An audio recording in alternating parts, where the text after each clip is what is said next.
The Federal Reserve backlash has made the United States a target for currency termination. Following last week's announcement of QE2, China's leading credit agency downgraded the U.S. China's vice finance minister said the U.S. isn't living up to its responsibility as an issuer of a global reserve currency. The Fed's move doesn't take into account the effect of this excessive liquidity on emerging market economies. Brazil's president-elect. The last time there was a competitive devaluation of currencies, it ended up where it did, the Second World War. The finance minister in the Eurozone said that I don't think it's a good decision. You're fighting debt with more debt. In reaction to global tensions, President Obama stated that the Fed's mandate, my mandate, is to grow our economy. Not only is this not President Obama's constitutional mandate, the Fed has a horrible record of growing an economy. Since the creation of the Federal Reserve, the US dollar has lost 97% of its value. The Fed is now creating so much inflation that as of March of 2008, they stopped officially reporting M3 money supply. The Fed's track record since its creation is bubbles, depressions, recessions, and of course their main purpose, banker bailouts. The Federal Reserve inflates the money supply. Rather than own up to the cost of war and overburdensome entitlements by taxing its citizens, U.S. politicians turn to the Federal Reserve for money produced by nothing, creating a shadow tax on all Americans. Inflation is the worst tax of all, hurting those weakest in our society. The poor and middle class are paid and save exclusively in Federal Reserve banknotes. They feel good with money in the bank because they are told that the nominal amount is protected. Sadly, of course, as the Federal Reserve inflates to help the Treasury meet its unsustainable obligations, the savings held by the poor and middle class lose real value. The cost of living rises, creeping in slowly.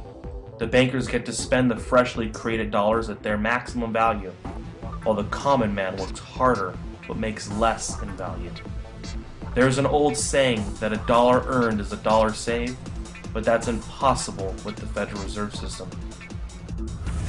With real inflation north of 5%, $1 today will only have a real value of 95 cents the following year.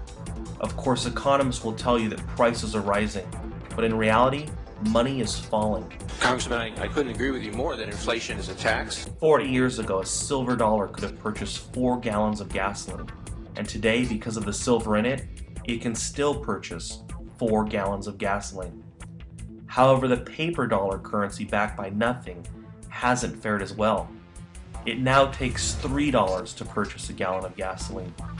Again, no one notices the slow death of a fiat currency, but one thing we do know is that they all die.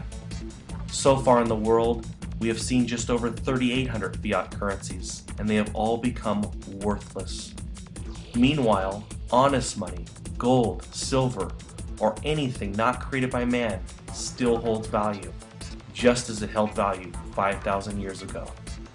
The Federal Reserve System injects artificial stimulus into the economy every day. The Fed loans money to the banks loan money to people and governments. This distortion in the marketplace creates businesses, wars, entitlements, and demand that we don't need.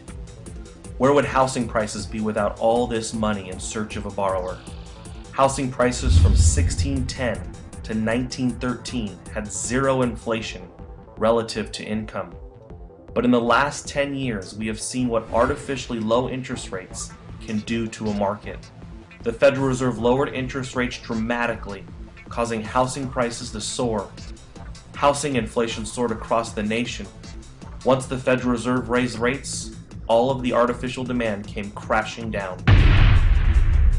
By having a small group of people set interest rates for the entire nation, it makes it impossible to allow the free market to set prices. When policyholders talk about interest rates being too high or too low, they're really talking about price fixing. Take a minute to think about interest rates.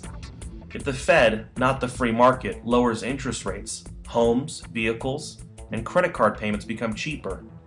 When things that people want become cheaper, demand goes up. When interest rates go from 20% in 1980 to almost 0% in 2005, debt payments get cheaper, demand goes up, and prices go through the roof. The Fed literally pushes people into making decisions they otherwise would have not. Americans overconsume because money is cheap.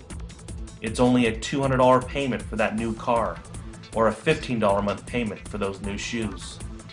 Not only does the Fed distort demand, but as a result, it distorts the jobs that are created to meet that demand.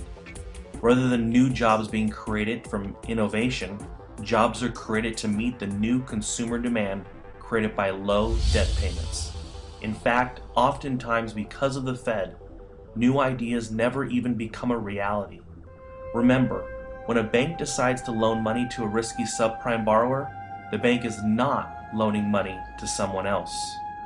If the American people want to put power back into their hands and enjoy the fruits of their labor, we must fight to end the Federal Reserve. Right now, the National Inflation Association is projecting hyperinflation in the United States by the year 2015. For more information about how you can prepare and prosper, please visit inflation.us.